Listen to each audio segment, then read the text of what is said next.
அஸ்ஸலாமு அலைக்கும். என்னோட பாட்டிக்கு ரொம்ப பிடிக்குங்க. நான் கேசரி பண்ணேன்னா, "சூப்பரா இருக்குமா" அப்படின்னு சொல்லுவாங்க. இந்த 2 பொருள மறக்காம நான் சேர்த்துருவேன். டேஸ்ட் அல்டிமேட்டா இருக்கும். எப்படி செய்றதுன்னு பார்க்கலாம். பாத்திரத்தில கொஞ்சம் நெய் சேர்த்துக்கோங்க. 1 கிளாஸ் அளவுக்கு ரவை. லைட்டா அதனுடைய ஸ்மெல் போற அளவுக்கு வறுத்துக்கலாம். அதே பேன்ல 2 கிளாஸ் அளவுக்கு பால், 2 கிளாஸ் அளவுக்கு தண்ணி சேர்த்துருக்கேன். இது கொதி வந்ததுக்கு அப்புறமா ஒரு கையில கிண்டிக்கிட்டே ஒரு கையில ரவை சேர்த்துக்கோங்க. உருண்டை கட்டி பிடிக்காது. கலருக்காக கலர் பவுடர் சேர்த்தாச்சு. இது கூடவே பைனாப்பிள் எசன்ஸ் சேர்த்து செஞ்சு பாருங்க. செம்மையா இருக்கும். ஒரு 1/2 மூடி அளவுக்கு சேர்த்துருக்கேன்.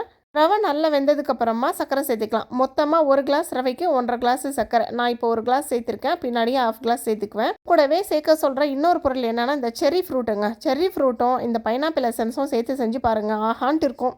இடையில இடையில கொஞ்சம் நெய்யுமே சேர்த்துக்கோங்க கேசரி கூட. ஃபைனலாக நெய் கூட முந்திரி பருப்பு, கிஸ்மிஸ் பழம் 2மே நல்லா தாளித்து அது கூட சேர்த்துடலாம். அவ்வளோ டேஸ்ட்டாக இருக்குங்க. கண்டிப்பாக வீட்டில் ட்ரை பண்ணி பாருங்கள். இந்த வீடியோவை சேவ் பண்ணி வச்சுக்கோங்க. உங்கள் ஃப்ரெண்ட்ஸ் அண்ட் ஃபேமிலிக்கு ஷேர் பண்ணி விட்டுருங்க. நாளைக்கு பார்க்கலாம். பாய்.